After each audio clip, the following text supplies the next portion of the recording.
एक है आप अपनी ठोरे, जो सतलोक ले जाएंगे वो साधु कोई और।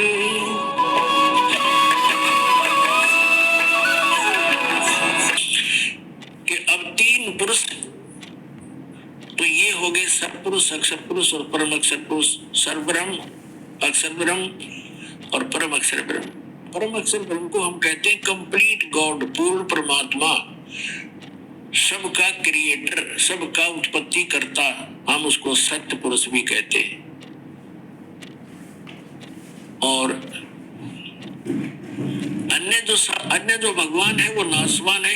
इस परम अक्षर ब्रह्म को छोड़कर सबकी जन्म मृत्यु होती है। उनके अंतर्गत जितने प्राणी हैं उनकी भी जन्म मृत्यु होती है।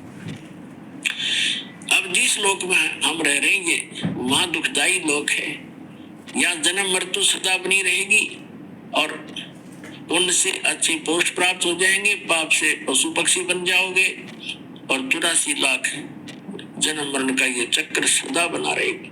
जब तक हम उस परम अक्षर ब्रह्म की भक्ति, उनके द्वारा बताए गए spiritual knowledge, complete spiritual knowledge, संपूर्ण अध्यात्म ज्ञान, तत्व ज्ञान के आधार से नहीं करेंगे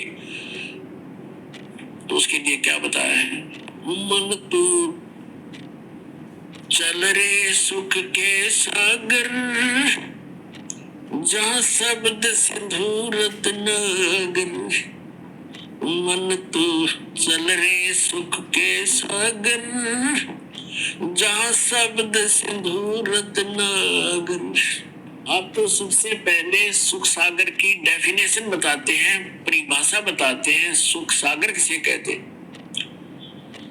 शंखो लहर मेर की उपज, कहर नहीं जा कोई, दास गरीब अचल अविनाशी, सुख का सागर सोई। शंखो लहर मेर की उपज, कहर नहीं जा कोई, दास गरीब अचल अविनाशी, सुख का सागर सोई। जहाँ शंखो लहर मेहर की उपजे और कहर नहीं जा कोई, दास गरीब अचल अविनाशी, सुख का सागर सोई। आदरणीय गरीबदास साहब जी गांव सुराने, जिला जोधपुर, हरियाणा हुए। इनको वो हमारे पिता मिले थे आकर, वो परमात्मा आए थे, उस दृढ़ भक्त को मिले थे। एक जाट थे, किसान थे, 1400 एकड़ जमीन थी, कोई मांगने खाने वाले, कोई भिखारी नहीं थे, या कोई रोजी रोटी के लिए कथा सुनाने वाले नहीं थे। ये खुद समर्थ थे, संपन्न थे। और उनको आकर परमात्मा 10 वर्ष की उम्र में मिले, सचखंड लेकर गए, जहाँ मालिक रहते हैं, जहाँ हम रहा करते थे पहले। हम यहाँ काला पानी आगे वहाँ गलती करके अब हमें वापस ले जाया जा रहा है, सुधार करके। आपकी अपनी वृत्ति सुधारो, यहाँ के लोग की इच्छा हटाओ और फिर वहां चलेंगे जहाँ हम सदा सुखी रहेंगे। यहाँ से तो जाना पड़ेगा, चाहे कोई खरबपति है, और ये भी पता नहीं कब छूट जाए जीवन। तो इस यहाँ की वस्तु की आशा करे, तेरा धिक्कार है। अज्ञान भरा हमारे अंदर, बगैर ज्ञान के हम यहीं फंसे बैठे रहे। अब परमात्मा यहाँ बताते हैं कि क्या मांगू कुछ स्थिर न रहाई, और देखत नैन चला जग जाई। 1 लख पूत 1.25 लाख नाती, उस रावण के आज दीवा नबाती। फिर बताते हैं कि कहे कबीर अंत की बारी, जैसे हाथ झाड़ कर चला जुआरी। अब परमात्मा कहते हैं क्या मांगोगे? जैसे संतान नहीं है, पुत्र मांग लोगे, चलो वो भी दे दूंगा। कोई निर्धन है, धन मांग लोगे। क्या एक कोठी एक कार मांग लोगे, वो तो कोई बात बड़ी नहीं। फिर रिश्ता बन गया क्या? क्या बताते हैं कि 1 लाख पुत्र थे रावण के। अब उससे बड़ा भगवान कोई नहीं मानता, क्योंकि हाँ हमारी एक ऐसी भावना बनी हुई थी कि जिसका लड़का है, लड़की को तो हम संतान नहीं मानना थे। ऐसी दुर्बुद्धि होगी थी हमारी। जिनके पुत्र है तो वो संतानवान और भगवान माना जाता था, और जिसका संतान नहीं, वो तो बस वो तो उसका शक्ल भी ना देखो सुबह सुबह, ऐसी धारणा पर रखी थी, लेकिन गलत थी। अब परमात्मा कहते हैं रावण के 1 लाख बेटे थे, अजासत भक्ति ना करने से रावण की क्या दुर्गति हुई। अंत में कोई ज्योति जगाने वाला नहीं रहा, घर में दीप जगाने वाला नहीं रहा। और इतना धन जो रावण के पास था तो 7 जन्म नहीं इकट्ठा कर सकते, 1 लाख वर्ष की उम्र हो जाए तो नहीं इकट्ठा कर सकते। सर्व सोने की लंका थी वह रावण से रणधीरम, एक पलक में राज विराजी जम के पड़े दधीर।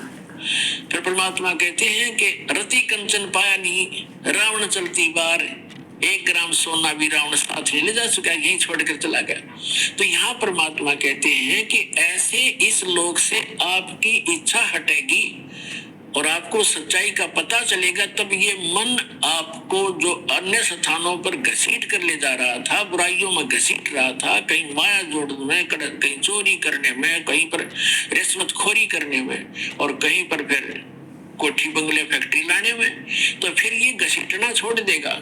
इसको ज्ञान हो जाएगा, ये आत्मा प्रबल हो जाएगी, इसको धिक्करण लग जाएगी, फिर ये इसके साथ हो जाएगा।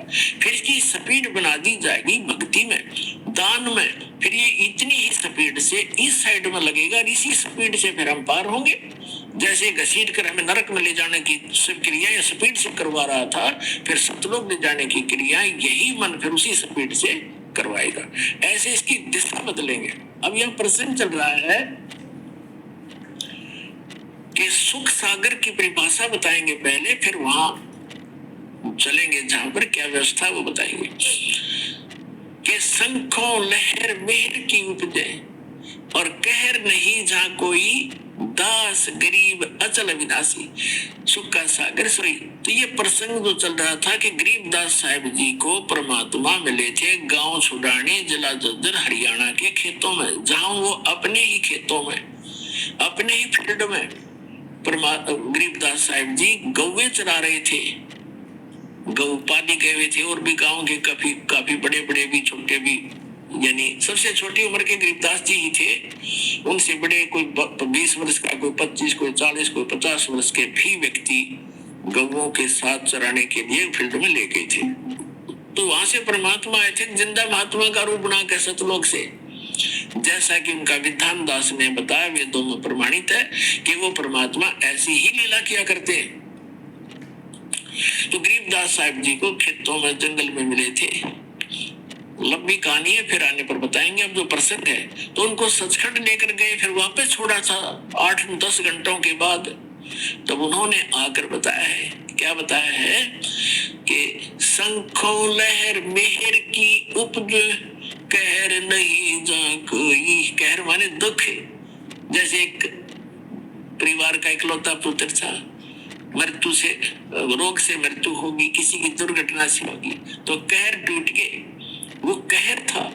या हम किसी को सताने के लिए प्रयत्नशील होते हैं, या किसी और सारा दिन हम 2 रोटी के लिए ही जंग होते रहते हैं। तो कहने का भाव ये है कि वहां शंखों लहर मेहर की उपजे कहर नहीं जा कोई, वहां कोई दुख नहीं। अब जैसे इस दास के साथ बहुत बार बनता है, पहले भी बनता था कि जैसे अकेला होता हूं तो एक बार ऐसी हिलोर उठती है अंदर से,